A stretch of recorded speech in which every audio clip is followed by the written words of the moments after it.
Oleme tulnud siia õhtusele Toomemäele, et vaadata Ricohi uusimat kaamerat Pentax XG1. See on eriline selle poolest, et sellel on suur optiline suum, hoopis suurem kui nendel poistel seal. Ja nüüd me vaatamegi, milleks see kaamera võimeline on. Kõigepealt on XG1 võimeline pildistama kaugeid asju, ehk siis tooma neid pildi veel lähemale, kuna sellel on 52-kordne optiline suum, mida on kompaktkaamera kohta väga palju. Selle tõttu on siia pandud ka värina stabilisaator. Aga kõigepealt ma teen pilti laia nurgaga, niimoodi, et pildi peale jääb võimalikult palju. Nagu näha, pildil jäi see metallist aed siin ees, ilus arhitektuurimälestis ja taamal paistab ka Jaani kiriku torn. Kuid nüüd ma zoomin selle objektiivi kõige pikemasse 52-kordse suumi asendisse ja teen pilti võimalikult kaugelt, näiteks sellest kirikutornist. No sellelt pildid on nüüd küll kohe näha, et Jaani kiriku torn täitub kaadri tervikuna, jääb veel kaadrist väljagi ning kui keegi oleks seal akna peal, siis me saaks sellest isegi suhteliselt ilusa portree. Nüüd, kui on näha kaks pilti korraga, on näha 52-kordse suumi võimsus.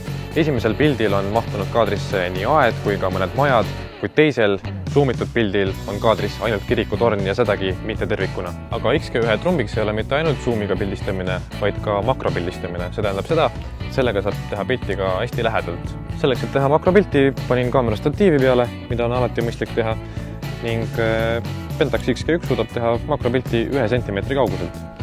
Selleks lülitan sisse makrorežiimi ja samuti on mõistlik sisse panna ka viitpäestik. Teravustan. Panen paika ja tulebki pilt.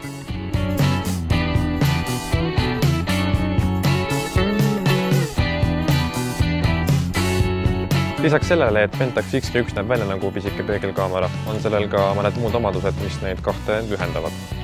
Näiteks manuaalrežiimid. See tähendab seda, et te saate sättida kõiki seriparameetrid täpselt nii, nagu endal vaja oma käe järgi. Lisaks on olemas ka elektrooniline pildiotsija.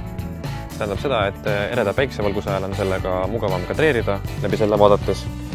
Siis ei pea siit ekraani pealt midagi kissitades vaatama ja kogu pilt on selge.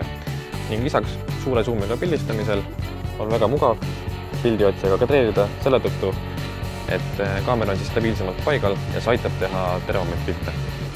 Vaatame XG1 ka lähemalt. Kuna on suurem objektiiv sellel, siis on selle ümber pandud ka kummirangas, et oleks stabiilsem käes hoida. Stabiilsemalt käes hoida aitab ka see käepide siin, mille suuremad käed mahavad väga ilusti siia ära. Siinsamas on päästikunupp, selle ümber zoomirangas, paar seadete nuppu ning sarnaselt peegelkaameratele jällegi režiimi valiku ratas. Kõik vajalik on siin peal olema. Sisse väljalülitamise nupp. Välk kargab püsti siis, kui vajutan päästikunuppu automaatrežiimis ja siin peal on samas kohe näha ka mikrofon. Tagantpoolt tagumisel paneelil on LCD-ekraan, elektrooniline pildiotsija, standardsed seadete nupud, alumisel küljel statiivikeere ning akukaane all on peidus ka mälukaart. Ning viimasena on siin olemas kaks ühendust, USB ja HDMI. Pentax XG1 on ideaalne kaamera kaugemate võtete jäädvustamiseks, kuna selle põhitrumbiks ongi optiline suum.